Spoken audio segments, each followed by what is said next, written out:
புதுச்சேரியில் விபத்து காரணமாக நிறுத்தப்பட்ட சுற்றுலா படகு போக்குவரத்து உரிமையாளர்கள் போராட்டத்திற்கு பின் மீண்டும் இயங்க துவங்கியது.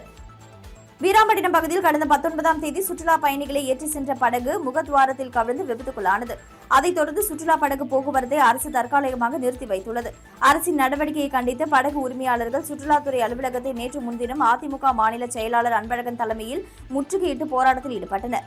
பின் முதல்வர் ரங்கசாமி மற்றும் துறை அமைச்சர் லட்சுமி நாராயணனை சந்தித்து சுற்றுலா படகுகளை மீண்டும் இயக்க நடவடிக்கை எடுக்க வேண்டும் என கோரிக்கை வைத்தனர். தொடர்ந்து சுற்றுலாத்துறை மூலம் உரிமம் பெறப்பட்ட சுற்றுலா படகுகள் போக்குவரத்துக்கு நேற்று முதல் மீண்டும் துவங்கியது.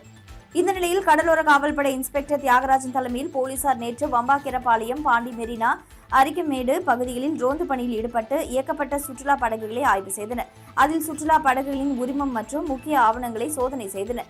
மேலும் பயணிகளுக்கு முறையான லைஃப் ஜாக்கெட் வழங்க வேண்டும், அசம்பாவிதம் நடந்தால் மீட்பதற்கு டிரைவருடன் மேலும் ஒருவர் பணியில் இருக்க வேண்டும், தீயை அணைக்கும் கருவி, தகவல் தொடர்பு சாதனம் முறையாக வைத்திருக்க வேண்டும் என அறிவுறுத்தினர். முகத்வாரம் பகுதியில் சிசிடிவி கேமரா பொருத்தும் பணியும் துவங்கப்பட்டுள்ளது. புதுச்சேரியில் தரமற்ற நெஞ்சுவலி மாத்திரைக்கு தடை விதித்து மருந்து தர கட்டுப்பாட்டு ஆணையம் உத்தரவிட்டுள்ளது. புதுச்சேரியில் போலி மருந்து உற்பத்தி விவகாரத்தை தொடர்ந்து நாடு முழுவதும் மருந்து தர கட்டுப்பாட்டு அதிகாரிகள் ஆய்வு நடத்தி வருகின்றனர். புதுச்சேரியில் நேற்று முன்தினம் வரை நடந்த ஆய்வில் 45 வகையான மருந்துகளை விற்க தடை விதிக்கப்பட்டுள்ளது. இந்த நிலையில் இமாச்சல பிரதேசம் பவுண்டா சாஹிப் நகரில் உள்ள தொழில்பேட்டையில் இயங்கி வரும் ஜி லெபார்டரி நிறுவனம் தயாரிப்பான நிக்ரோண்டில் மாத்திரை IP5mg நெஞ்சுவலி மாத்திரை உரிய தரமில்லாத காரணத்தினால் தடை செய்து புதுச்சேரி மருந்து தர கட்டுப்பாட்டு அதிகாரி ஆனந்த கிருஷ்ணன் உத்தரவிட்டுள்ளார். தடை செய்யப்பட்ட இந்த நெஞ்சுவலி மாத்திரை இருப்பு விவரத்தையும் அந்த மருந்தை சம்பந்தப்பட்ட கம்பெனிக்கு திருப்பி அனுப்பிய விவரத்தையும் உடனடியாக மருந்து தர கட்டுப்பாட்டு துறைக்கு தகவல் தெரிவிக்க உத்தரவிட்டுள்ளார்.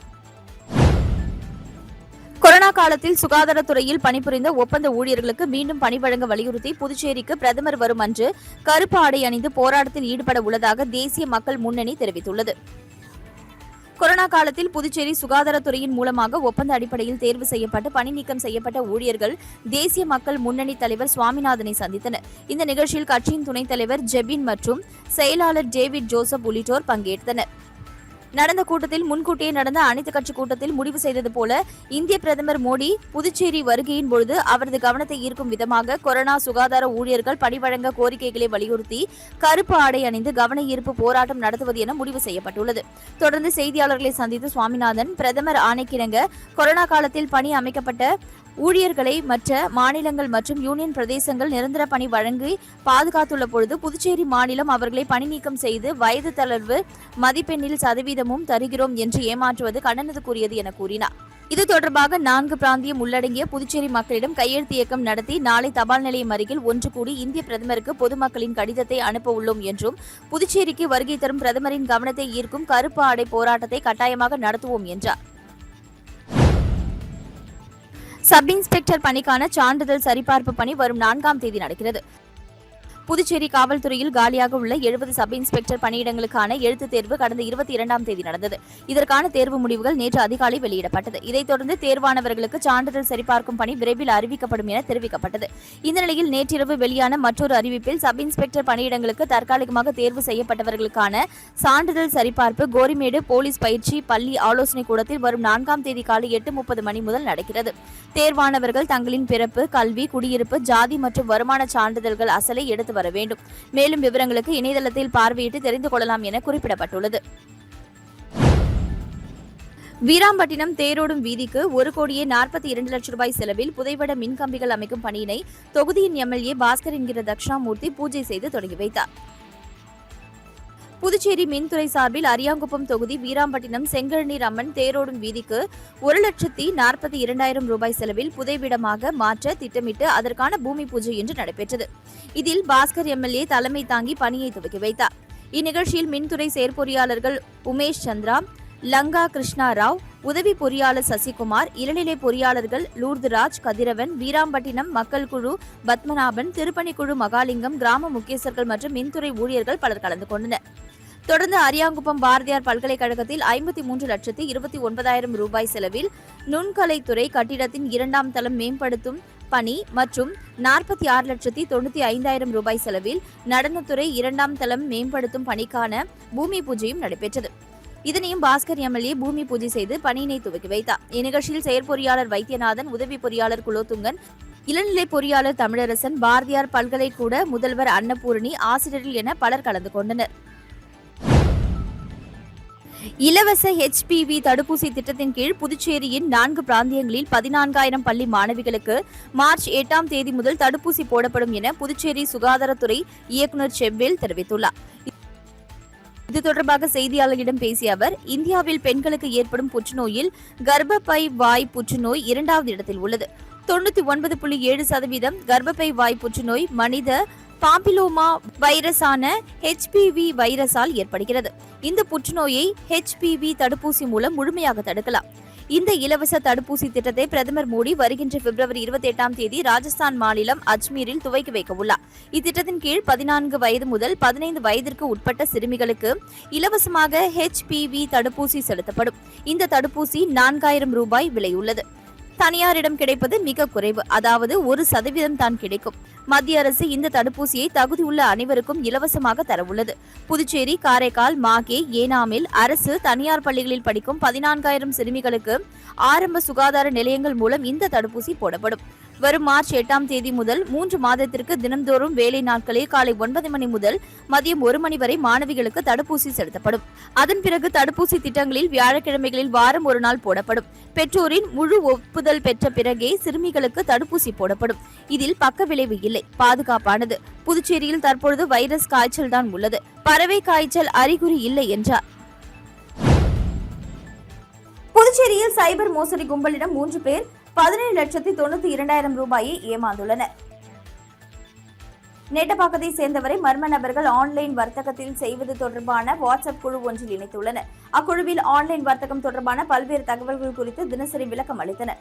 இதையடுத்து மர்ம நபர் அனுப்பிய ஆன்லைன் வர்த்தகம் தொடர்பான லிங்கில் பல்வேறு தவணைகளாக 16,76,397 ரூபாயை முதலீடு செய்தார். அதில் வந்த லாபத்தை எடுக்க முயன்ற பொழுது முடியவில்லை.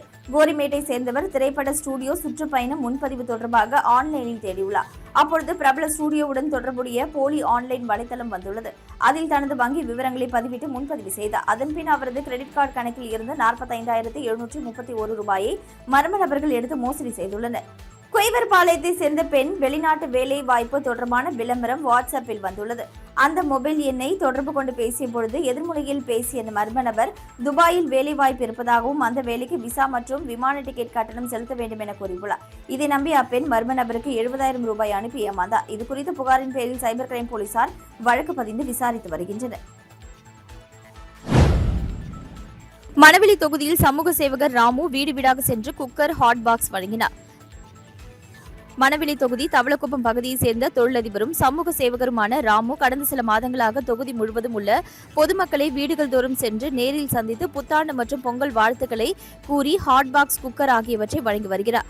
அதன் ஒரு பகுதியாக நல்லவாடு சுனாமி குடியிருப்பு பகுதியில் ராமு தனது ஆதரவாளர்களுடன் சென்று பொதுமக்களை வீடு வீடாக சந்தித்து ஹாட் பாக்ஸ் மற்றும் குக்கர் வழங்கி வருகின்ற 2026 சட்டமன்ற தேர்தலில் மணவெளி தொகுதியில் தான் போட்டியிடப் போவதாகவும் எனக்கு ஒரு வாய்ப்பு தாருங்கள் என்று கூறி பொதுமக்களிடையே வாக்குகளை சேகரித்தார். அப்பொழுது அப்பகுதியை சேர்ந்த ராமுவின் ஆதரவாளர்கள் பலர் உடனிருந்தனர்.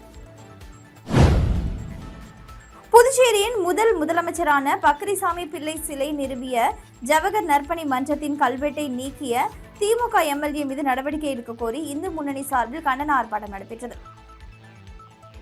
புதுச்சேரி மாநிலத்தின் முதலமைச்சரும் காரைக்காலின் முன்னாள் மேயருமான செவாலியர் பக்ரிசாமி கடந்த 1956ஆம் ஆண்டு உயிரிழந்தார். அவரின் நினைவை போற்றும் வகையில் அதே ஆண்டு ஜவஹர் நற்பணி மன்றம் சார்பில் காரைக்கால் நகராட்சி திருமண மண்டப வாயிலில் சிலை அமைக்கப்பட்டது. அப்பொழுது சிலை அமைத்த ஜவஹர் நற்பணி மன்றத்தின் பெயரில் கல்வெட்டு ஒன்று வைக்கப்பட்டது. தற்பொழுது காரைக்கால் தெற்கு சட்டமன்ற தொகுதியின் திமுக சட்டமன்ற உறுப்பினராக உள்ள நாஜிம் தனது சட்டமன்ற உறுப்பினர் மேம்பாட்டு நிதியிலிருந்து செவாலியர் பக்ரிசாமி பிள்ளையின் சிலை அருகே பூங்கா அமைத்து தருவதாக கூறி சிலையை சுற்றி ஒரு சில வேலைப்பாடுகள் செய்துவிட்டு ஏற்கனவே வைக்கப்பட்டிருந்த கல்வெட்டை எடுத்துவிட்டு தனது பெயரில் கல்வெட்டு வைத்துள்ளதாக குற்றச்சாட்டு எழுந்துள்ளது. தற்பொழுது தேர்தல் நெருங்குவதால் சோழிய வெள்ளாளர்களின் வாக்குக்காக இதனை திமுக சட்டமன்ற உறுப்பினர் நாஜிம் செய்திருப்பதாகவும் உடனடியாக சிலையை நிறுவிய ஜவஹர் நற்பணி மன்றத்தின் கல்வெட்டை அங்கு வைக்க வேண்டும் என வலியுறுத்தி காரைக்கால் மாவட்ட இந்து முன்னணி சார்பில் மாவட்ட தலைவர் ராஜ்குமார் தலைமையில் காரைக்கால் புதிய பேருந்து நிலையம் அருகே கண்டன ஆர்ப்பாட்டம் நடைபெற்றது. இந்த கண்டன ஆர்ப்பாட்டத்தில் ஏராளமான இந்து முன்னணி கலந்து கொண்டனர். அப்பொழுது திமுக சட்டமன்ற உறுப்பினர் நாஜிமை கண்டித்து கண்டன முழக்கங்களை எழுப்பி ஆர்ப்பாட்டத்தில் ஈடுபட்டனர். புதுவை அரியாங்குப்பம் ஓடவேலி கிராமத்தில் சின்ன வீராம்பட்டினம் ரோடு ராமதேவ் நகரில் அமைந்திருக்கும் அஷ்டவராகி அம்மன் ஆலயத்தில் மயான கொள்ளை திருவிழா மிக சிறப்பாக நடைபெற்றது. அதைத் தொடர்ந்து காளியம்மனுக்கு மற்றும் வீரனுக்கு பக்தர்கள் தீச்சட்டி எடுத்து நேர்த்திக் கடன் செலுத்தினார்கள். கேட்டவருக்கு கேட்டவரம் கொடுக்கும் அஷ்டவராகி அம்மனுக்கு வளர்பிறை பஞ்சமி பூஜையும் மிக சிறப்பாக நடைபெற்றது. 1000க்கும் மேற்பட்ட பக்தர்கள் கலந்து கொண்டனர். இந்த விசேஷ பூஜையில் ஆலயத்தின் நிர்வாகி வராகி சக்தி பீடத்தின் தலைவருமான திரு ஆர் வீரப்பன் அவர்கள் தலைமை தாங்கினார். விழாவில் சிறப்பு விருந்தினராக ஸ்ரீ காக புஜண்டர் அறக்கட்டளை நிறுவனரும் பிரபல ஜோதிடருமான முருகன் கலந்து கொண்டார். காரைக்காலில் பக்கரிசாமி பிள்ளை சிலை நிறுவிய ஜவஹர் நற்பணி மன்றத்தின் பெயர் கல்வெட்டை நீக்கிய திமுக எம்எல்ஏ மீது நடவடிக்கை எடுக்க கோரி பாஜக சார்பில் மாவட்ட ஆட்சியரிடம் மனு அளிக்கப்பட்டது. காரைக்காலில் முன்னாள் மேயர் செபாலியர் பக்கரிசாமி பிள்ளைக்கு 1956ஆம் ஆண்டு ஜவஹர் நற்பணி மன்றம் சார்பில் காரைக்கால் நகராட்சி திருமண மண்டப வாயிலில் சிலை அமைக்கப்பட்டது. அப்பொழுது சிலை அமைத்த ஜவஹர் நற்பணி மன்றத்தின் பெயரில் கல்வெட்டு ஒன்று வைக்கப்பட்டது. தற்பொழுது காரைக்கால் தெற்கு சட்டமன்ற தொகுதியின் திமுக சட்டமன்ற உறுப்பினராக உள்ள நாஜிம் தனது சட்டமன்ற உறுப்பினர் மேம்பாட்டு நிதியிலிருந்து செபாலியர் பக்கரிசாமி பிள்ளை சிலை அருகே பூங்கா அமைத்து தருவதாக கூறி சிலையை சுற்றி ஒரு சில வேலைப்பாடுகளை செய்துவிட்டு ஏற்கனவே வைக்கப்பட்டிருந்த கல்வெட்டை எடுத்துவிட்டு தனது பேரில் கல்வெட்டு வைத்துள்ளதாக குற்றச்சாட்டு எழுந்துள்ளது. தற்பொழுது தேர்தல் நெருங்குவதால் சோழிய வெள்ளாளர்களின் வாக்குக்காக இதனை திமுக சட்டமன்ற உறுப்பினர் நாஜிம் செய்திருப்பதாகவும் உடனடியாக சிலையை நிறுவிய ஜவஹர் நற்பணி மன்றத்தின் கல்வெட்டை அங்கு வைக்க வேண்டும் என வலியுறுத்தி பாஜக சார்பில் மாநில செயலாளர் துரை சேனாதிபதி மாவட்ட ஆட்சியரை சந்தித்து மனு அளித்துள்ளார். பணி நிரந்தரம் செய்யக்கோரி போராட்டத்தில் ஈடுபட்டு வந்த ஒப்பந்த ஆசிரியர்களின் போராட்டம் தற்காலிகமாக ஒத்திவைக்கப்பட்டுள்ளது. புதுச்சேரி பள்ளி கல்வித்துறையில் பணியாற்றும் 292 ஒப்பந்த ஆசிரியர்கள் பணி நிரந்தரம் செய்யக்கோரி கடந்த 21ஆம் தேதி முதல் கல்வித்துறை வளாகத்தில் காத்திருப்பு போராட்டத்தில் ஈடுபட்டு வந்தனர். இந்த நிலையில் முதல்வர் ரங்கசாமி போராட்டத்தில் ஈடுபட்ட ஆசிரியர்களை நேற்று முன்தினம் அழைத்து பேச்சுவார்த்தை நடத்தினார். அதில் ஒப்பந்த ஆசிரியர்களுக்கான பணிக்காலம் ஓராண்டிற்கு நீட்டிப்பு செய்யப்பட்டுள்ளது. ஆசிரியர் மற்றும் பால சேவிகாக்கள் பதவிகளுக்கான நேரடி நியமனம் தற்காலிகமாக நிறுத்தி வைக்கப்படும். விரைவில் பணி நிரந்தரம் செய்ய நடவடிக்கை எடுக்கப்படும் என உறுதியளிக்கப்பட்டது. அதனை ஏற்று 34 நாட்களாக போராட்டத்தில் ஈடுபட்டு வந்த ஒப்பந்த ஆசிரியர்கள் தற்காலிகமாக போராட்டத்தை ஒத்திவைப்பதாக தெரிவித்தனர்.